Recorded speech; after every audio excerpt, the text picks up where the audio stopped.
경제발전소 박연미입니다.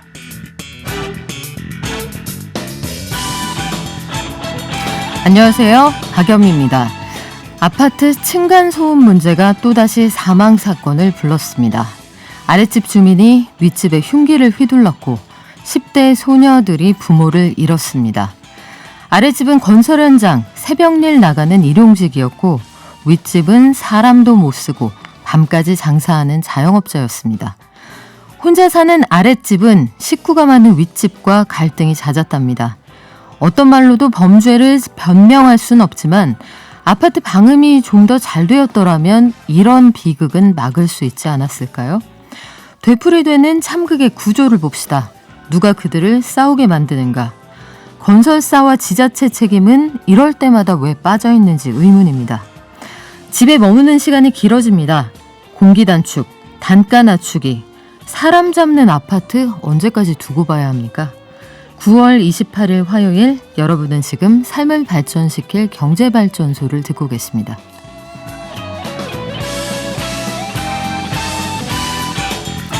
유사 투자 자문업자에 피해를 당했다. 이런 분들의 불법 피해 구제 신청이 5년 새 8배나 늘었다고 합니다. 관련 내용 더불어민주당 김병욱 의원 연결해 들어보고요. 금융위원회가 가계부채 관련해서 대출 조이기에 계속 나설 모양이네요. 그리고 다음 달 시행되는 상생소비지원금 소식도 들어와 있습니다. 아울러서 미성년자에게 건물 주는 집이 많이 늘어나고 있다고 하네요. 무슨 얘기인지 10분 경제에서 정리해드리죠. 박연미의 경제픽에서는 드라마와 영화로 어려운 경제 쉽고 재미있게 가르쳐드립니다. 오늘도 펜트하우스 논란과 화제의 드라마였죠. 여기에 나오는 경제 이야기 뭐가 있을까요? 그리고 영화 승리호도 함께 준비되어 있습니다. 오늘 경제탐사에서는 4대 거래소 체제로 재편된 코인 거래소 관련 이슈 다시 한번 정리해 드릴게요. 그럼 증시 갑니다. 미래에셋증권의 서상영 본부장 연결돼 있죠. 안녕하세요. 네, 안녕하십니까. 네, 간밤 뉴욕 증시부터 정리 부탁드립니다. 일단 미국 증시는 10년물 국채금리가 장 초반에 1.5%를 넘어서자 금융주가 강세를 보인 반면에 기계적으로 기술주에 대한 매물이 나오면서 나스닥은 하락하는 혼조세를 좀 출발을 했습니다. 더 나아가서 코로나 사태가 1년 내 종료될 것이라는 모더나와 화이자 CEO의 발언으로 백신 및 진단업종이 급락한 반면에 경제 정상화주는 강세를 보이는 차별화가 특징이었고요. 이로 인해서 다우지수는 0.21% 상승을 했지만 나스닥은 0.52% 하락을 했고요. 특히 중소형 지수인 러셀2000 지수가 1.46% 상승한 점이 특징이었습니다. 네, 미국 국채금리가 올랐다. 이 얘기도 증시에 영향을 미쳤다네요?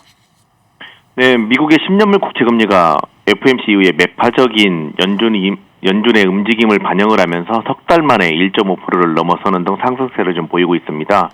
특히 이제 영국의 영란은행을 비롯해서 글로벌 각국 중앙은행들도 매파적인 움직임에 동참을 하면서 이러한 금리 상승을 이끄는 경향들을 좀 보였고요. 많은 연준위원들도 지난 금요일에 이어서 월요일 날에도 결국 매파적인, 그러니까 청취자 여러분들도 매파적인 내용이라고 하면 잘 모르겠지만 어색하죠, 이런 말들이. 근데 어색해요. 이제 네. 금리를 경제가 좋으니까 금리가 올라야 돼, 이라고 주장하는 사람들이 기본적으로 매파적인 사람들이라고 네. 보시면 될 것 같고요.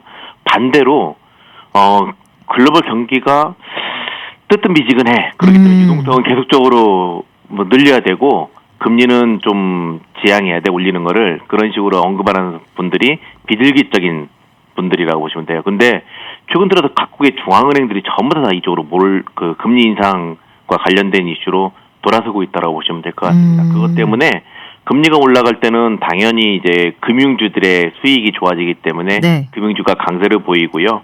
반대로 금리가 올라간다 그러면은 이제 돈을 빌려서 이제 투자하시는 분들이 있지 않습니까? 네. 이제 그런 이제 제약이라든지 기술주 이런 쪽으로는 이제 부진한 모습을 좀 보이는 게 최근의 트렌드라고 보시면 될 것 같습니다. 그렇군요. 코로나 이슈 이거 언제까지 영향을 미칠까요? 그러게요. 계속적으로 코로나 이슈가 나오는데 네. 이건 지난주 주말부터 나왔던 내용입니다. 그러니까 모더나 CEO 있지 않습니까? 백신 만드는 회사인데 모더나 있지 않습니까? 거기하고 화이자 그 CEO가 1년 안에 이제 드디어 일상으로 돌아갈 것이다. 좋은 내용이잖아요. 네. 근데 이제 이거에 반대로 나쁘게 받아들이는 곳이 있죠. 백신 접종 의사들, 그다음에 음. 코로나 진단 의사들 이런 쪽 같은 경우는 1년 안에 이거 끝나면 우리 뭐 먹고 살지? 이런 것들 나오면 다 한 5%씩 폭락을 했습니다. 아, 그렇군요. 반대로 이제 1년 안에 그 백신 의사 CEO가 1년 안에 끝난다네? 야, 그러면 우리 괜찮을 거야? 라고 하면서 크루즈, 여행, 뭐 호텔, 뭐 레저 이런 쪽은 또 강세를 보이는 흐름을 좀 보인 게 미증시의 특징이고요. 이게 최근 들어서 코로나 이슈가 미국도 점차 꺾이고 있거든요.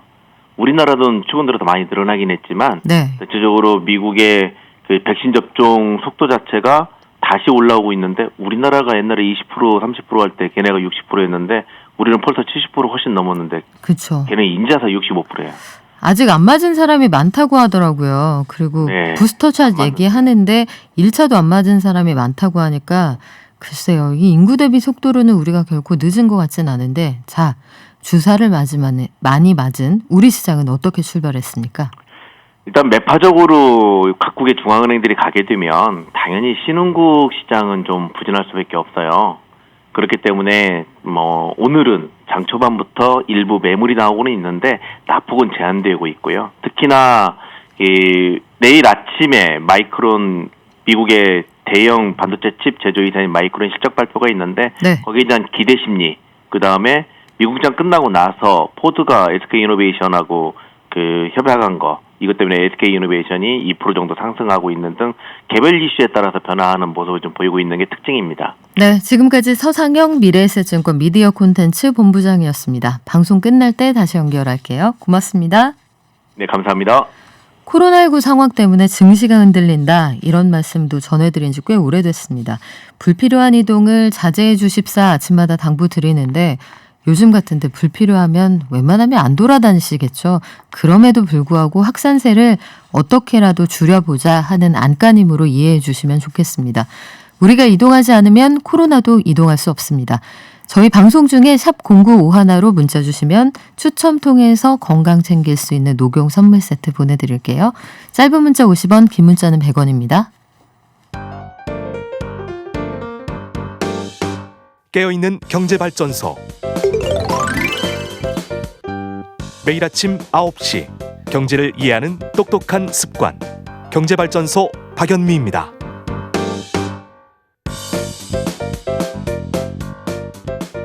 사람이 어려운 상황에 서 있을 때는 평소 같으면 듣고 넘길 일도 이성의 필터로 걸러지지 않을 때가 있습니다. 지금처럼 증시가 횡보할 때에는 고수익 보장, 내가 종목 찍어준다 이런 말에 혹하기 쉽죠. 이걸 바로 주식 리딩방 이런 곳에서 행해지는 행태라고 하는데 정부가 유사 투자자문업 불법 영업을 막기 위해 이런저런 장치를 가지고 있는데 아직 이게 쉽진 않은 모양입니다. 구체적으로 어떤 노력이 더 필요한지 국회 정무위 간사 더불어민주당 김병욱 의원 연결해 알아볼게요. 안녕하세요. 네, 안녕하세요. 김병욱입니다. 네, 의원님. 투자자문 관련해서 올해 유독 피해본 분들이 많은 모양이네요. 네, 올해 아무래도 증시가 좀 화랑을 띄었지 않습니까? 지금은 네. 조금 소강 상태인데 아무래도 주식이 화랑 상태를 띄게 되면 그 화랑 장세를 이용해서 돈을 벌려고 하는 그리고 부당하게 투자 자문을 해서 돈을 벌려고 하는 그런 분들이 생기겠죠. 리딩방이나 유튜브나 네. 등등을 통해서. 그래서 올해 조금 작년보다 아주 피해 사례가 많습니다. 작년 저희가 조사를 해보니까요. 작년 한 해, 그러니까 한 3,100건의 이런 피해 본 사례가 접수가 됐는데 올해 8월까지가 벌써 작년 실적을 넘어섰습니다. 아하. 3,700건이 지금 네. 피해 본 사례가 접수가 됐다고 듣고 있습니다. 네. 그래서 의원님 주식 증시가 네네. 예, 말씀하시죠? 네, 증시가 화랑일 때 네. 이런 피해 사례가 늘어나는 게 일반적인 현상입니다. 예. 저희한테 미리 보여주신 그 자료를 보니까 2017년에는 475건밖에 안 됐어요. 이게 예. 작년에 3,100건이 넘었고 올해 8월까지만 작년 수치를 뛰어넘는다. 피해자가 점점 늘어난다는 얘기인데 구체적으로 어떤 피해를 봅니까? 그래서 이게 이제 형태가 여러 가지가 있는데요. 리딩방이라 그래갖고 소위 말해서 채팅방이 있지 않습니까? 오픈 채팅방이라든지 스팸 메시지, 네. 그다음에 유료회원 가입하라고 또 초대를 한다든지 이런 형태가 있고요. 또 요즘에 또 많아지는 게 유튜브죠. 네. 유튜브를 통해서 특정 종목이 뭐 500% 상승, 임박 뭐 이런 걸 하다는 거죠. 아니 그렇게 좋으면 본인만 투자하면 되지 않습니까? 예, 그래서 이런 인터넷 채널을 통해서 네. 이렇게 유튜브라는 걸 통해서 유료 회원 가입을 유도하고 거기서 이제 불공정 행위가 일어날 수가 있는 거고요. 그다음에 이제 케이블 증권 방송 네. 이런데 특정인이 출연해서 무슨 뭐 이렇게 사명을 이렇게 포장을 하고 뭐 주식 종목도 추천하고 방향도 제시하고 또 강연을 통해서 하는 경우도 있습니다. 그 강연을 나가서 또 이런 그 잘 모르는 투자자한테 현혹되는 그런 발언을 통해서 부당한 이득을 취하는 이런 다양한 형태들로 지금 이런 부분들이 이루어지고 있습니다. 네, 뭐 벌어도 시원치 않을 텐데 이 억대 피해를 본 분도 있다고 들었습니다만 중장년층 피해가 큰 거는 왜 그런 거예요? 그러니까 주식이라는 이 주식 투자라는 것은 사실 기본적으로 네. 본인의 판단과 책임하에 해야 되는 거거든요. 그리고 반드시 여윳돈으로 해야 됩니다. 그러려면은 이제 전 세계 경제 흐름도 좀 알아야 되고, 그리고 개별 종목을 투자할 경우에는 개별 종목의 산업의 전망과 그다음에 미래 이런 것들을 다 알고 투자를 해야 되는데, 그렇지 못한 사람은 간접 투자를 하는 게 사실 맞죠. 네. 소위 펀드라고 들어보셨지 않습니까? 네. 펀드에 돈을 맡기면 그 펀드 매니저들이 그 위탁한 사람을 대신해서 일정 수수료를 받고 투자를 하는 거거든요. 그런데 우리나라는 이 펀드를 통한 간접 투자가 잘 안 되고 있어요. 그렇죠. 외국과 달리 네. 외국에는 주로 펀드를 통한 간접 투자의 비율이 높습니다. 근데 우리나라는 과거 이런 펀드를 통해서 투자에 손실 본 사람들이 많아요. 그래서 금융기관들이 판매하는 펀드에 대한 불신이 꽤 높습니다. 네. 그러다 보니까 자기들이 직접 투자하는 게 유독 많은 나라가 우리나라예요. 아하. 그래서 개인 투자자들의 직접 투자 비율이 높은 나라가 우리나라고요. 네. 금융 선진국들은 전문가한테 맡기죠. 전문가한테 맡겨서 자기 재산을 관리를 해달라. 이런 형태로 가고 있는데 네. 우리는 그렇지 못한 게 큰 배경이다라는 말씀을 드리고요. 그러다 보니까 네. 아무래도 20, 40대는 인터넷 문화에도 익숙해 있고 또 이런 그 글로벌 뉴스를 접하는 데도 능하고 그리고 다양하게 또 학습도 하고 스타디도 하는데 아무래도 고연령층으로 가게 되면은 돈을 벌려고 하는 욕심은 있는데 그런 스타디 능력이라든지 인터넷 문화에 네. 익숙해 있지 않겠죠. 뭐 그러다 보니까 다 그러신 건 아니겠지만 일부 그런 경향이 있고 돈이 있어서 그런 것 같기도 해요. 그렇죠, 의원님. 아니 청년층은 아무래도 이제 좀 안정된 생활을 그쵸. 누리는 게 4, 5, 60대겠죠. 예. 아무래도 돈도 있고 여기에서 이제 자산을 불려야 할 여러 유인들이 자식이 없는 혼몸 가구보다 많을 테니까. 근데 이거 우리가 손 놓고 보는 거는 아닌데 현재 상황에서 금융당국도 여러 가지 장치를 합니다만 보다 강력한 규제 체계가 필요하다 이렇게 주장하셨어요. 그래서 사실은 이제 이 지난번에 이제 머치 포인트 사태도 있었고요. 또 이제 공매도의 문제점도 그동안에 있었고 이 사실 주식과 자본시장이 얼마나 잘 작동하느냐에 따라서 그 나라가 금융선진국으로 가느냐 그렇지 못하냐 그리고 기업들이 필요한 자금을 제때 그리고 적당량을 공급을 해주는 게 이 증권시장의 역할이거든요. 네. 이런 부분에 대해서 시장의 질서가 바로 잡혀야만이 부동산에 몰려있는 돈들이 증권시장으로 오면서 우리가 부동산 투기도 근절하고 그리고 기업에 필요한 자금을 제대로 조달해주는 시장도 육성하고 그에 따라서 국민들도 적당하게 재테크도 하고 이런 효과를 노리는 게 바로 자본시장의 역할입니다. 네. 그래서 이런 불법 리딩방이나 유튜브를 통한 가짜 정보 이런 부분에 대해서는 엄격하고 단호하고 그리고 일벌백계식으로 저는 처벌을 해야만이 시장의 질서를 바로 잡아나가고 그리고 이 속에서 피해본 사람들에 대한 그 사람들이 얼마나 열심히 일을 해서 돈을 벌었겠습니까? 그렇죠. 네. 그런 것을 잘 보호해주는 게 또 국가의 역할이죠. 그래서 저도 법을 계속 내고 있고요. 네. 우리 금융당국에서도 현행법에서 부족한 부분이 있으면 법 개정을 통하고 그리고 처벌이 약하다 하면 처벌도 올리고 그리고 항상 신종 사기가 많이 생기지 않습니까? 네. 이 핀테크 기술을 활용한 신종 사기가 항상 발생할 가능성이 있습니다. 왜냐하면 새로운 기술과 금융이 결합을 해서 새로운 어떤 툴을 만들 수도 있고 그런 채널들을 또 만들 수 있고 그런 걸 통해서 일반 국민들이 현혹할 수 있거든요. 그래서 이런 것들을 사전에 또 예방할 수 있는 좀 종합적인 단을 네. 뭐 이렇게 조사단 같은 걸 좀 꾸려서 그래요. 범주적으로 네네. 그래서 지금 당장 일어나는 이런 불법 행위뿐만 아니라 앞으로 일어날 가능성이 있는 신종 금융 사기까지도 우리가 종합적으로 잘 대처를 해야만이 우리가 증권시장도 키우고 국민의 자산 형성에도 기여할 수 있는 그런 정보가 되지 않느냐 그런 생각입니다. 의원님, 그 눈 뜨고 코 베이면 안 되잖아요, 서민들이. 그렇죠. 예, 그래서 지금 제가 관련해서 한 가지 더 여쭤보고 싶은 게 네. 최근 들어서 국민들이 제일 관심이 있어하고 이거 서민들이 눈 뜨고 코 베었나 하는 게 바로 대장동 사건 아닙니까?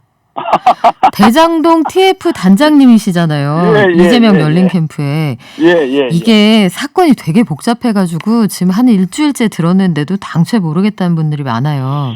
일단 예. 화천대유 관련해서 복잡한 회사가 있었고 자기들끼리 상당한 부를 챙겼다까지는 이해를 했는데 여기에서 이제 이재명 지사를 향해서는 관리감독 책임을 물어야 한다 이런 반론도 있거든요. 이 캠프에서는 이 사건을 어떻게 파악을 하고 계신가요? 예, 이 사건의 사실 본질은요. 이게 30만 평의 택지개발지구거든요. 그러면 누가 보더라도 공영개발하는 게 맞죠. 네. 그래서 2005년도에 LH가 공영개발하겠다고 선언을 합니다. 그런데 그 이후에 이명박 대통령이 공영과 민영이 충돌하는 경우에는 민영에 우선하게 일하게 해주라 얘기를 하고요. 그 당시 신영수 한나라당 의원도 국정감사장에서 민영개발을 하게끔 계속 다그쳐요. 네. 그래서 LH가 2010년도에 공영개발을 포기 선언을 해버려요. 그러면서 이제 아주 그 전에 이제 민영개발을 위해서 여러 가지 투자를 해왔던 이제 개발업자들은 이제 또 민영개발을 자기가 하려고 막 다니는 거죠. 그 와중에 이재명 시장이 2010년에 당선이 됩니다.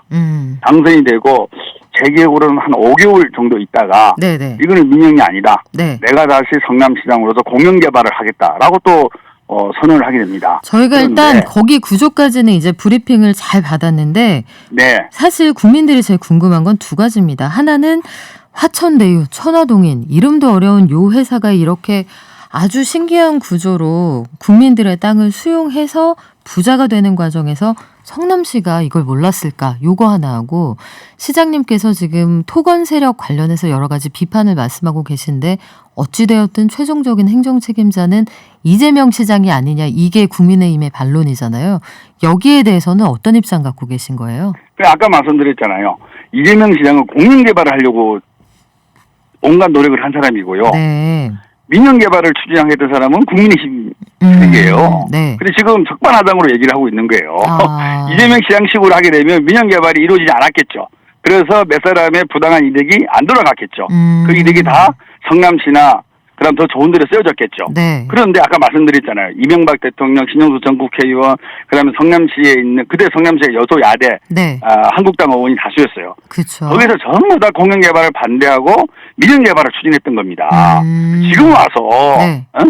이 민영개발에 그 사람들 왜 돈 벌게 해줬냐, 왜 그런 구조가 됐냐 이렇게 비판을 하는 거 아니겠어요? 그러면 적반하장이고 시장님은 후한무치죠. 그쪽 화천대유 관련해서는 그럼 전혀 현직 재직 시절에 인지하거나 인간관계가 있거나 이런 건 아니셨군요. 제가 알고 있기는 전혀 없다고 알고 있고요. 그러니까 뭐냐면 결과적으로는 그 민간업자들이 돈을 많이 벌었지 않습니까? 그 핵심은 사실 부동산 가격의 급등이죠. 네. 2015년 그 당시는 2014년도 최경환 장관은 빚내서 집사라고 할 정도로 부동산 경기가 아주 안 좋았던 시기였습니다. 네.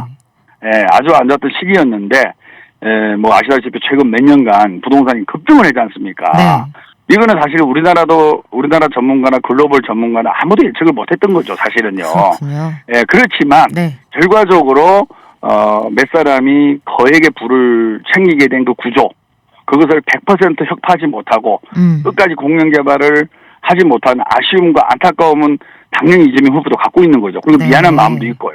그렇군요. 근데 그거를 네. 우리가 의도를 갖고 그렇게 했다든지 이런 가짜뉴스는 정말 말씀 안 하면 좋겠고요.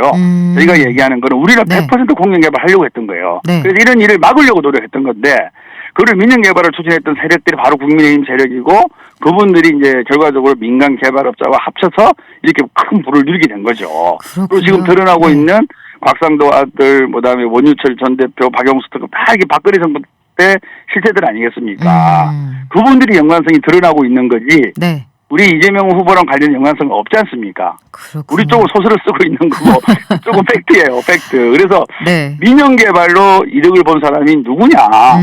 그거 다 국민의힘 세력들 아니겠습니까? 알겠습니다. 저희들이 민영개발을 반대하고 네. 공영개발을 하려고 하다가 아까 네. 말한 대로 지방채 발행도 무산되고 뭐 여러 가지 한계 때문에 결국에는 5대5 민간 공동 개발이 돼버린 거죠. 그렇군요. 그래서 이러한 그 부동산으로 인한 일확천금, 국민이 납득하지 못하는 큰 부를 누리게 된 이 구조에 대해서는 저희도 정말 안타깝고 개선을 해야 된다. 그래서 오늘 저희가 네. 오후 2시에 관련된 토론회를 엽니다. 오후 2시 토론회 저희가 주의 깊게 지켜볼게요. 의원님 저희 예. 다시 한번 모실 수 있죠?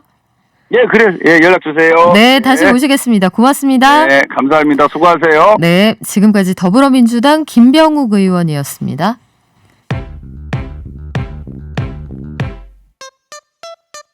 돈이 굴러가는 기본적인 흐름. 잘 먹고 잘 사는 게 주식 관련해서 가짜 정보가 많더라고요. 용어라든지 이런 게 너무 어려우니까 잘 모르는 사람들도 쉽게 접할 수 있는 서민들 정책을 많이 좀 알려줬으면 좋겠습니다. 지금 여러분께서는 경제발전소를 듣고 계십니다. 네, 경제발전소는 반론도 수용합니다. 반론 있으신 분들 의견 얼마든지 수용하고요. 저희 뭐 여러 가지 의견 주시는데 수익을 나누지 않았어도 기회비용을 준 건 사실 아니냐 뭐 이런 의견도 있고요. 여기에서 명백히 드러난 사건이다. 이건 누가 잘못했는지 명백백백하게 드러나 있다. 뭐 이런 의견도 있는 사안인데 일단 지금 수사가 진행 중이니까요. 저희 수사 결과도 꾸준히 업데이트해서 알려드리겠습니다. 자, 매일 아침 쏟아지는 경제뉴스 10분만 투자하면 충분히 따라잡을 수 있습니다. 10분 경제 한겨레 신문 이지혜 기자 연결돼 있죠? 안녕하세요. 안녕하세요. 네, 금융위원회가 계속 대출 안 해준다 이런 입장을 또 밝혔군요. 예, 고승범 금융위원장이 어제 가계부채 문제의 심각성과 어려움을 강조하면서 가계부채 총량 관리의 시계를 내년 이후까지 확장하겠다고 밝혔습니다. 지난달에 그 농협은행에서 전세자금 대출 등등 해서 일부 대출 상품을 전면 중단하거나 한도를 대폭 축소하는 일이 있었죠. 이게 바로 금융당국의 총량 관리 때문이었습니다. 올해 금융당국은 모든 금융권의 가계부채 증가율 목표치를 5에서 6%로 제시를 하고요. 업권별로 설정한 목표치를 넘기지 않도록 관리를 해왔습니다. 이 때문에 대출이 꼭 필요한 실수요자들의 불편도 커지고 있었던 상황이었는데 고승범 위원장이 직접 이 방식을 내년 이후까지 이어가고 심지어 확장한다는 뜻을 밝힌 겁니다. 그러면서 고 위원장은 앞으로 상황이 변하더라도 대출을 감당하고 안정적으로 상환할 수 있을지가 기준이 돼야 한다라고 하면서 10월 중에 정부가 발표할 그 가계부채 대책의 핵심도 상환 능력 평가의 실효성 제고가 될 것이라고 이야기했습니다. 네, 갚을 수 있는 사람한테 갚을 만큼만 빌려주겠다. 이론적으로는 맞는 말인데 돈이 있으면 대출을 안 받겠죠. 전세 대출도 차익만 꿔준다고 해서 사실은 일반 국민들은 굉장히 걱정이 큰데 금융위원회가 처음에는 실수요자들에게 대출을 안 해줄 가능성은 낮다고 하지 않았습니까? 현장에서는 어때요?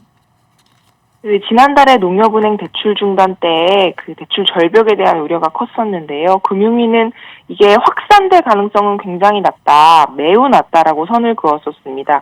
대부분의 은행들은 자체 목표치까지 여유가 많아서 괜찮다라는 거였는데 이미 그 은행권 대출 제한 조치가 사실상 도미노처럼 이어지고 있는 상황입니다. 은행권 가계대출 규모 1위인 국민은행도 내일부터 전세자금 대출, 입주잔금 대출, 주택담보대출 등 가계대출 한도를 대폭 축소하기로 했고요. 우리은행도 일부 영업점에서 전세자금 대출 신규를 안 받고 있는 상황입니다. 그런데도 불구하고 5대 시중은행 주택담보대출 잔액은 한 달 만에 4조 원이 넘게 불었거든요. 농협이 대출을 중단했지만 증가폭은 평소보다 더 확대된 모습이고 전세자금 대출도 마찬가지입니다. 4대 시중은행뿐만 아니라 농협을 제외한 4대 시중은행뿐만 아니라 다른 은행들까지 풍선 효과로 대출이 늘어날 수도 있는 상황이어서 이들 은행까지 대출 문턱을 높일 수 있다 이런 우려까지 나오고 있습니다. 네, 상생소비지원금 얘기도 해주세요. 이거 10월부터 시행이 된다고요? 예, 원래는 8월부터 시작을 하려고 했었던 건데요. 정부의 상생소비지원금 사업이 코로나 4차 유행 때문에 이게 미뤄지다가 오는 10월부터 2달간 시행됩니다. 상생소비지원금은요, 신용카드와 체크카드 사용액이 2분기보다 더 늘어나면 초과분의 일부를 월 최대 10만 원까지 돌려받는 형식의 매수 진작력 사업입니다. 예를 들어서 설명을 드리면요. 2분기에 제가 가진 모든 신용카드와 체크카드를 합쳐서 월 평균 100만 원을 썼다고 치고 네. 10월에 카드로 제가 153만 원을 쓰면 2분기 월 평균 사용액 100만 원에서 3%를 붙인 103만 원을 떼야 돼요. 네. 그럼 50만 원이 남죠. 50만 원이 저의 소비 증가 실적이 되고요. 네네. 여기에 10%인 5만 원을 11월에 포인트로 지급을 받는 식입니다. 그래서 만 19세 이상이면서 올해 2분기에 본인 명의의 신용카드, 체크카드 사용 실적이 있으면 신청하실 수 있습니다. 코로나 상황이라 좀 걱정되기도 하고 한편으로는 산식이 왜 이렇게 어려울까 이런 생각도 드는데 요거는 기획재정부에 한번 물어봐야겠습니다. 자, 마지막으로 짧게 지난해 미성년자에게 건물 준 집이 그렇게 많았습니까?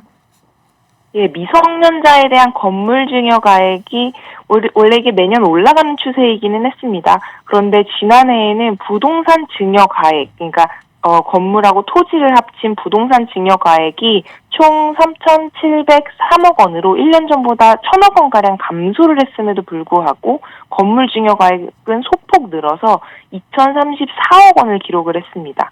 최근 5년치를 보면요. 항상 건물보다는 토지 증여 가액이 많았는데 지난해만 건물이 토지를 넘어설 정도였습니다. 굉장히 건물 증여가 늘어났다는 거죠.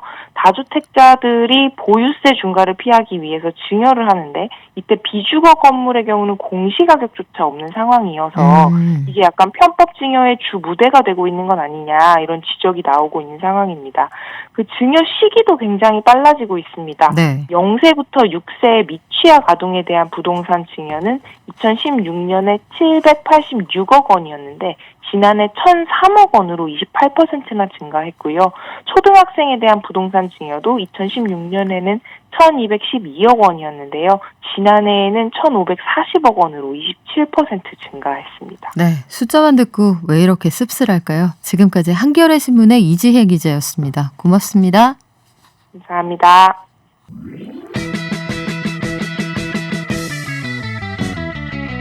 발빠른 경제발전소. 경제발전소 박연미입니다에서는 여러분의 소중한 의견을 받고 있습니다. 짧은 문자 50원, 긴 문자 사진 문자 100원, 샵 0951 또는 TBS 앱을 통해 받습니다.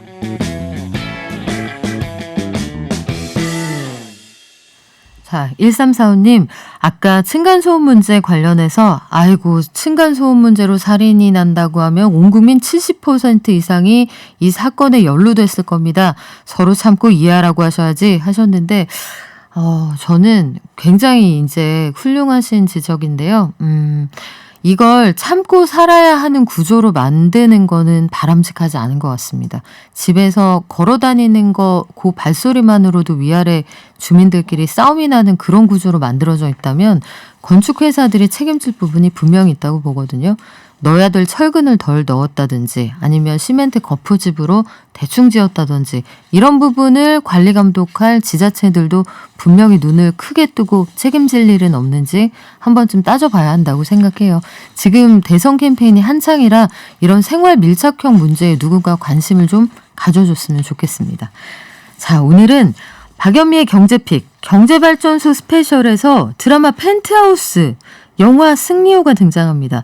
지난주였죠. 저희 그 극한 직업 관련해서도 반응이 참 좋았는데 드라마 펜트하우스로 본 기업의 지배구조와 영화 승리호로 본 우주 청소의 실제 가격은 이렇게 재미있는 기사를 쓰신 분이 제 옆에 나와 계시네요. 뉴스원의 김성은 기자 나오셨습니다. 안녕하세요. 네, 안녕하세요. 네, 뉴스원에서 영상으로 읽는 경제라는 기사 제가 굉장히 재밌게 보고 있습니다. 이게 오늘 먼저 감상할 드라마가 펜트하우스, 그 유명한 심수련 하는 그분 나오시는 거죠. 그분은 성함이 뭐였죠? 그 김소연 씨가 담당했던 천서진이죠. 천서진. 네. 그래요. 천서진 씨가 광고에 안 나오는 데가 없습니다. 이것도 좀 달라진 모습 같은데 오늘 먼저 감상할 드라마 펜트하우스죠. 이 내용부터 간단하게 요약을 좀 해주시죠.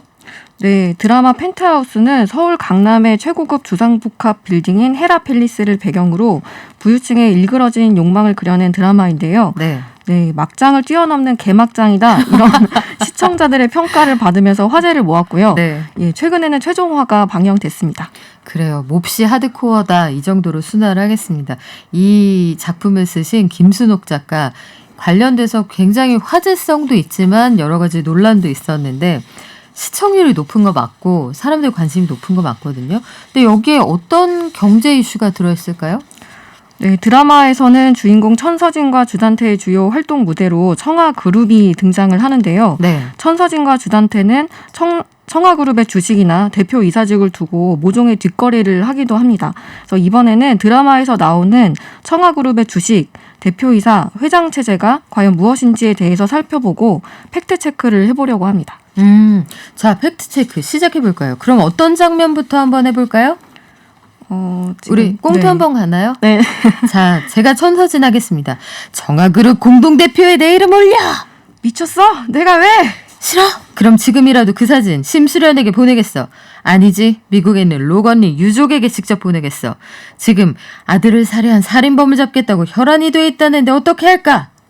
정말 장면만 되새겨도 무섭습니다. 근데 이 안에 사진이 담긴 가죽 봉투를 건네면서 이렇게 얘기를 해요.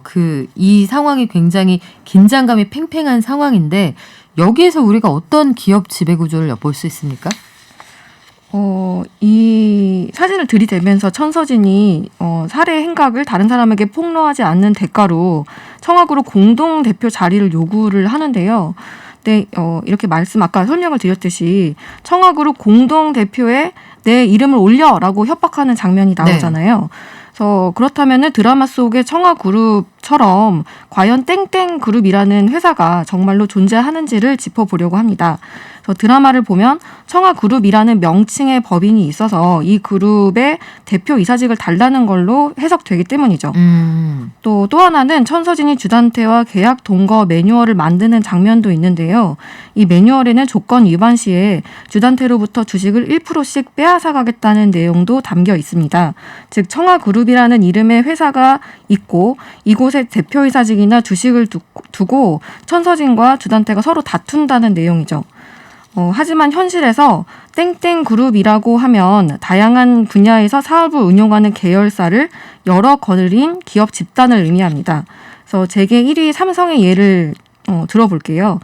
삼성의 경우에는 삼성물산, 삼성전자, 삼성 SDS, 삼성바이오로직스, 삼성생명, 삼성화재, 호텔 신라 등의 각가지 사업을 영위하는 법인을 이렇게 묶어서 통칭할 때 삼성그룹이라고 표현하는 식이죠. 네. 그래서 드라마와 달리 실제로는 삼성그룹이라는 이름의 법인이 떡하니 존재하지는 않습니다. 그러면 여기 펜트하우스라는 드라마에서 천서진 씨가 청아그룹 공동대표에 내 이름 올려는 애초에 경제를 너무 모르고 하는 얘기군요. 네, 그룹이라는 회사 이름 명칭 있을 수가 없는 거잖아요. 그렇죠? 사실 네. 그러니까 무형의 존재로서 기업 집단이 존재하는 거고 개별 회사에서 그 회사 대표로 내 이름 올려인데 아마도 그 천서진 씨가 극 중에서 굉장히 화가 나 있는 상태라 주단태와의 갈등 관계에서 이런 얘기를 하신 게 아닐까. 자, 그러면 재계에서 비교적 지배구조가 단순한 LG그룹하고 비교하면 어떻습니까? 네, LG그룹을 보면요. 지난 6월 말 기준으로요. LG의 주식 45.89%를 구광모 회장 그리고 그 친인척 등이 보유를 하고 있습니다. 이런 LG는 다시 LG화학, LG전자, LG U+, LG 생활건강 등의 계열사 주식을 30% 이상 가지고 있고요. 즉 구회장이 친인척들과 함께 LG그룹의 꼭대기에 있는 주식회사 LG의 주식을 대부분 소유해서 그룹 전체의 영향력을 행사하는 구조죠. 물론 LG그룹이라는 이름의 회사가 있는 건 아니고요. 그러면 난 회사를 하나밖에 안 가지고 있지만 우리 회사 이름을 그룹으로 짓고 싶어요. 이럴 수는 없는 거예요? 그런 경우도 있을 수 있을 것 같습니다. 회사 이름이 그룹이에요? 네. 그래서 제가 한국거래소에 한번 물어봤는데요. 네, 코스피 전체 상장사가 790개사, 네. 코스닥이 1,505개사, 이렇게 합쳐서 총 2,295개사가 있는데요. 이 가운데 땡땡그룹이라는 이름의 법인이 딱 두 곳 존재합니다. 있긴 있군요. 예, SJ그룹, 홍성그룹이라는 명칭의 코스닥 상장 회사인데요. 그래서 코스피와 코스닥을 통틀어서 우리나라 상장 기업 가운데 땡땡그룹 명칭의 기업은 전체의 한 0.09% 수준으로 물론 있긴 하지만 극히 드물다는 걸 알 수 있습니다. 그래요. 그룹의 사전적 정의가 모임이잖아요. 그러니까 쉽지는 않은 것 같은데 그런데 이 펜트하우스의 천서진으로 다시 돌아가 보죠. 천서진은 왜 굳이 공동대표로 해달라고 했을까요? 이 회사가 탐났으면 주단태 네 이름 빼고 내 이름만 청와그룹 대표로 올려 하면 되잖아요. 왜 공동대표였을까요? 네, 일단 먼저 대표이사가 뭔지부터 설명을 드릴게요. 그래서 펜트하우스뿐만 아니라 우리나라 드라마에서는 대표이사가 굉장히 밥 먹듯이 많이 등장을 하는데요. 그래서 대표이사는 대외적으로는 회사를 대표하고 대내적으로는 업무를 집행하는 사람입니다. 그래서 이런 대표이사는 말 그대로 이사 중의 대표라고 이해하시면 될 것 같은데요. 그래서 기업에는 회사 업무 집행에 대한 주요 의사결정을 하는 이사회가 있고요. 그리고 이사회 구성원을 이사라고 합니다. 그래서 대표이사는 이러한 이사 중에서 선출되는 거죠. 그래서 주단태나 천서진이 대표이사가 되려면 먼저 청와그룹의 이사로 이름을 올려야 그 중에서 대표이사로도 선임될 수 있다는 얘기입니다. 그래서 이러한 대표이사 형태로 단독 대표와 공동 대표, 각자 대표 등이 있는데요.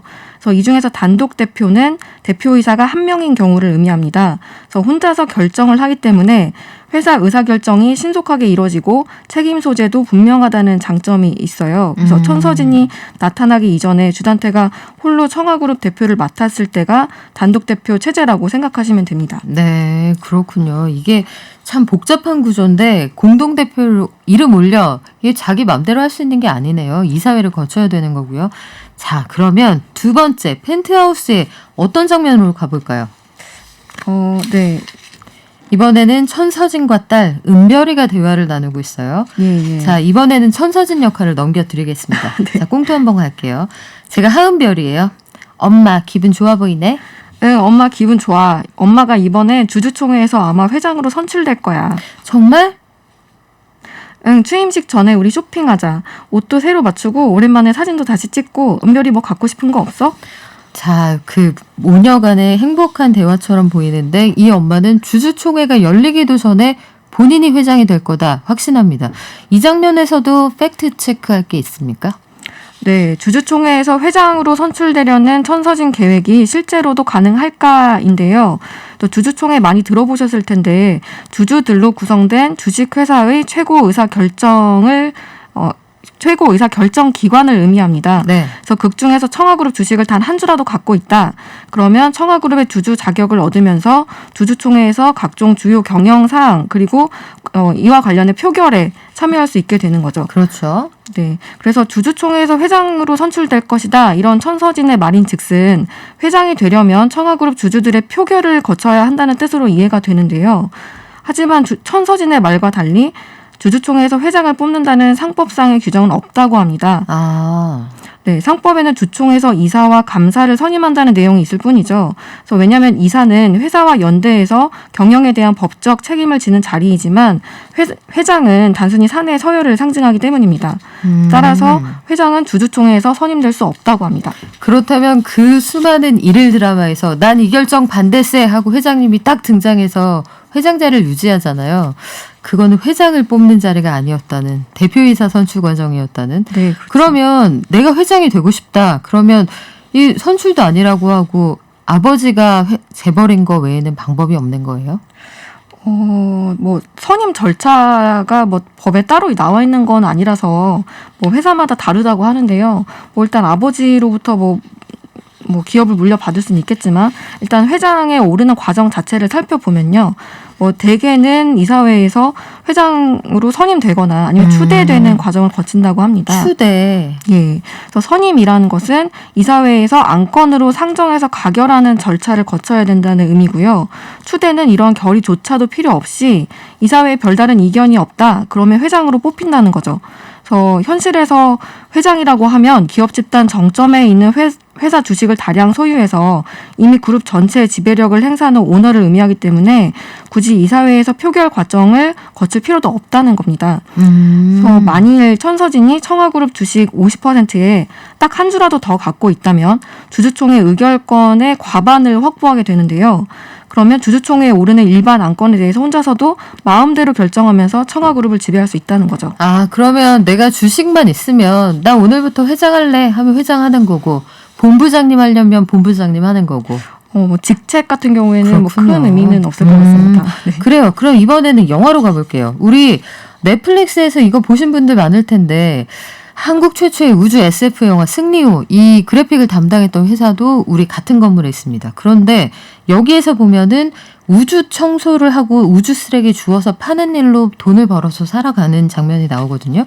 여기에서 우리가 경제적으로 팩트 체크할 게 뭐가 있을까요? 네, 이렇게 뭐 우주선에서 떨어져 나온 파편이나 수명을 다한 인공위성, 뭐 우주 건축물에서 발생한 잔해를 수거하는 이런 우주 쓰레기를 주워서 파는 일, 이거 자체가 과연 푼돈 버는 돈이 일이 될까? 네, 네. 그런 걸 한번 팩트 체크를 해보고 싶은데요. 이제 영화가 앞으로 이제 70년 후의 미래 세상을 그리고는 있지만 현재로서는 우주 쓰레기 청소가 아무나 뛰어들 수 없는 첨단 업종이라고 합니다. 일단 거길 가야 청소를 할 거 아니에요. 네, 그렇죠. 우주선이 있어야겠네요. 네. 네, 그리고 또 우주 쓰레기 자체가 또 시속 4만 킬로미터 정도라고 하는데요. 총의 탄환 속도인 시속 3,500km보다 약 11배나 빠르다고 합니다. 아이고야. 쓰레기를 잡기도 어렵고요. 쓰레기 네. 있는 데까지 가기도 어렵고 그거를 잡았다 하면 어디에 담아서 어떻게 가져와야 돼요? 그것도 아직은 그 미지의 세계인 거잖아요. 근데 최근에 민간 업체들도 쓰레기 청소, 우주 쓰레기 청소에 뛰어들고 있다라고 하는데 이쪽들이 정말 푼돈을 법니까? 네, 예를 들어서 제가 그 민간 업체 가운데 지난해 12월에 스위스의 스타트업 클리어 스페이스를 한번 예로 들어서 말씀을 드릴게요. 네. 그래서 클리어 스페이스가 유럽 우주국과 계약을 맺었는데요. 이 계약에 따라서 클리어 스페이스는 2025년까지 우주 쓰레기 수거 위성을 발사하기로 했고요. 계약 금액은 무려 8,620만 유로, 그러니까 우리나라 돈으로 한 1,160억 원 정도라고 합니다. 그렇군요. 이게 결코 푼돈을 버는 사업이 아니다. 그리고 일단 현재로서는 그 쓰레기를 수거하려면 굉장히 빠른 우주선을 가지고 있어야겠다 이런 생각이 들고요. 국내에서 승리호 배경인 2092년까지 우주 쓰레기 제거 단가가 점차 낮아질 거다 이런 전망도 나와 있습니다. 우주 쓰레기 좀 그래요. 우주 구조물로 합시다. 인정하겠습니다. 쿠조 286님 알겠습니다. 지금까지 뉴스원의 김성원 기자와 함께했고요. 너무 재밌었어요. 또 나와주세요. 네, 감사합니다. 고맙습니다. 깊이 있는 경제 발전소. 시민과 함께 공부하는 경제 시사 프로그램 경제발전소 박연미입니다. 네, 7785님 두 분 다 배우 안 하시길 천만다행입니다. 그쵸? 제가 그럴까봐 배우 안 했습니다. 이게 여담인데 제 동생이 서울예전 그 손예진 씨 동기거든요. 근데 지금 뭐 하냐고요? 장사합니다. 자, 본론으로 돌아갈게요. 지난 24일은 암호화폐 운명의 날이었습니다. 특근법에 따라서 이날 코인 거래소 등록이 마감이 됐기 때문인데 안 그래도 4대 거래소만 살아남을 거다 이런 전망이 있었습니다만 실제로 그렇게 되어 있는데 생존 게임 아직까지는 끝난 게 아니다 이런 얘기가 있네요. 중앙일보의 홍지유 기자와 알아볼게요. 안녕하세요. 안녕하세요. 네, 특근법 이거 저희 몇 번 말씀드렸는데 한번 복습하고 갈까 봐요. 네, 특근법은 특정 금융거래 정보의 보고 및 이용 등에 관한 법률을 줄여서 특근법이라고 부릅니다. 이 특근법은 암호화폐 사업자에게 자금 세탁 방지 의무를 부과하고 또 코인 거래소를 관리 감독하기 위해 신고제로 전환한 것이 골자입니다. 특근법에 따라 거래소 등록을 하기 위해서는 두 가지 요건을 충족해야 합니다. 하나는 ISMS라고 불리는 정보보호관리체계 인증입니다. 이 ISMS라는 것은 이 거래소의 통신망이 안정적이라는 일종의 보증서 같은 것입니다. 그리고 또 두 번째 조건은 은행 실명계좌 발급인데요. 그래서 두 가지를 모두 충족한 곳이 어디냐 봤더니 4대 거래소라고 부르죠. 업비트, 빗썸, 코인원, 코빗 이렇게 빅4라고 불리는 거래소들이 유일했습니다. 그래서 원래 국내 거래소가 총 66개가 있었는데요. 그중에서 4곳만 살아남았습니다. 이 중에서 37곳은 이미 문을 닫았고 25곳은 은행 실명 계좌를 발급을 받지 못했어요. 그래서 원화 마켓을 닫게 됐습니다. 말이 어려워요. 원화 마켓을 닫는 거랑 거래소가 문 닫는 건 다른 거예요? 네, 다릅니다. 왜냐하면 원화 마켓을 닫았어도 거래소를 계속 운영은 할 수 있기 때문인데요. 이 코인 거래 시장은 크게 원화 마켓 그리고 코인 마켓 두 가지로 나뉩니다. 원화 마켓은 말 그대로 원화를 주고 비트코인을 사는 시장, 즉 내가 100만 원을 줄 테니 비트코인 100만 원어치를 달라. 이것이 원화 마켓입니다. 원화 마켓을 운영하기 위해서는 은행과의 제휴가 필수입니다. 그래서 앞서 말씀드렸던 것처럼 빅4 거래소를 제외한 나머지 거래소들은 모두 원화 마켓을 닫게 된 것이고요. 그리고 이제 만약 은행과의 제휴를 맺지 못했지만 ISMS 인증은 받았다. 이 경우에 원화 마켓은 닫고 코인 마켓만 운영 가능합니다. 즉 내가 비트코인 1개를 가지고 있으니까 이걸 이더리움으로 바꿔달라. 이런 식의 거래, 코인 간 거래는 가능한 겁니다. 아, 코인 주고 코인 받겠다. 예, 맞습니다. 돈으로 바꿀 수는 없다는 얘기네요. 네, 맞습니다. 말씀하신 것처럼 원화 마켓을 닫는다고 해도 거래소는 계속 운영은 할 수 있지만 코인을 현금화하기 어려워지기 때문에 소비자로서는 매력도가 떨어집니다. 그렇기 때문에 거래소의 규모가 축소될 수밖에 없습니다. 그렇군요. 그러면 실명 계좌가 있는 거래소는 이제 안심하고 거래해도 되는 거예요? 앞으로 조금은 더 지켜보셔야 할 것 같습니다. 왜냐하면 결국 원화 마켓을 운영할 수 있냐 없냐 이것으로 빅4 거래소가 결정이 되긴 했는데요. 그런데 원화 마켓을 운영하려면 은행 계좌가 필수라고 제가 말씀을 드렸잖아요. 네, 빗썸, 코인원, 코빗 이런 거래소들과 계약을 맺은 은행들이 단기 제휴를 맺었어요. 그러니까 3에서 6개월 정도 지켜보겠다 이런 입장인데 이 기간이 끝나면 재연장 여부를 다시 논의하겠다는 입장입니다. 예를 들면 NH농협 같은 경우는 빗썸, 코인원과 실명계좌 제공 계약을 내년 3월까지로 6개월만 연장을 했고요.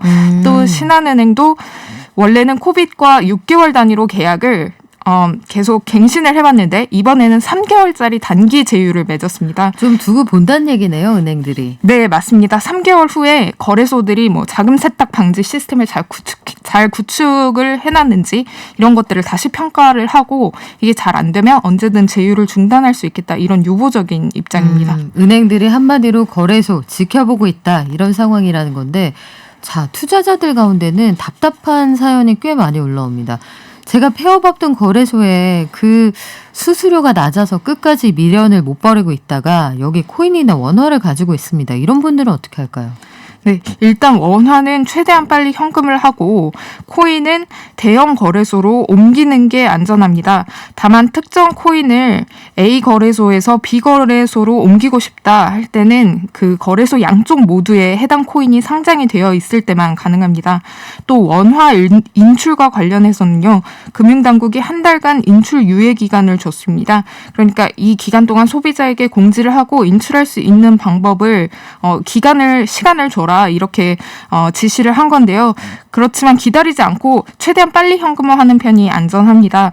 금융당국이 지금 예치금 인출 요청을 거부하거나 지연하는 거래소 혹은 공지 없이 갑작스럽게 영업을 접은 거래소와 관련한 신고를 받고 있습니다. 금융정보분석원이나 금융감독원에 신고하면 됩니다. 중국은 어떻습니까? 중국도 비트코인 나빠요. 중국 정부가 완전히 이렇게 선언을 벌였잖아요.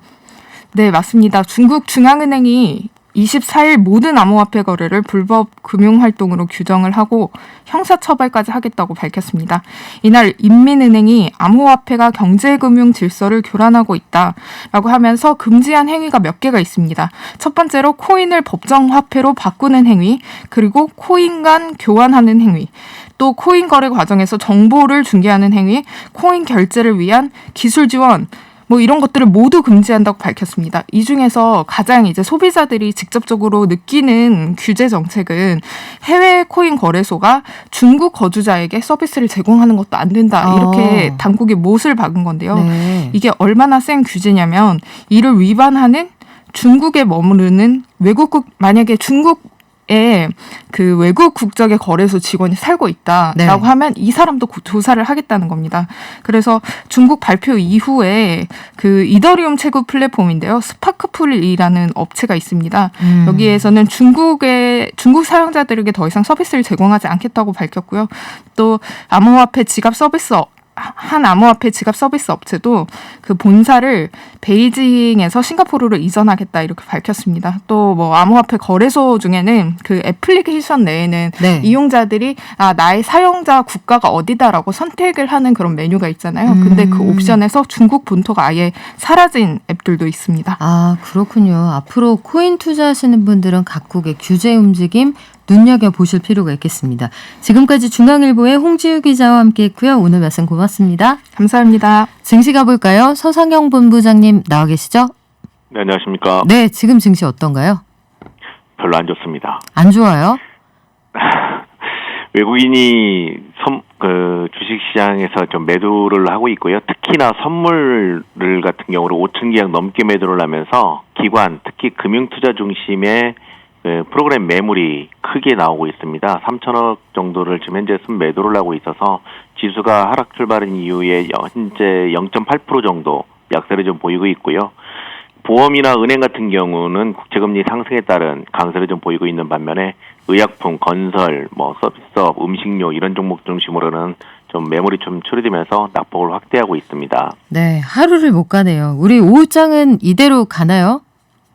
일단은 전반적으로 낙폭을 좀 키우고는 있지만 주요 원인이 각국 중앙은행들의 매파적인 행보에 따른 영향이라고 보시면 될 것 같고요. 이 흐름이 어느 정도 시간이 지나면 완만하게 경기 회복에 대한 기대로 이제 전환이 되면서 낙폭을 좀 축소할 여지가 충분히 있고 내일 새벽에 마이크론 실적 발표를 앞두고 있는 상태이기 때문에 대체적으로 관련된 종목 중심으로는 반등을 못해갈 것으로 예상을 하고 있습니다. 네, 오늘 여기까지 듣겠습니다. 지금까지 미래에셋증권의 서상영 미디어 콘텐츠 본부장이었습니다. 고맙습니다.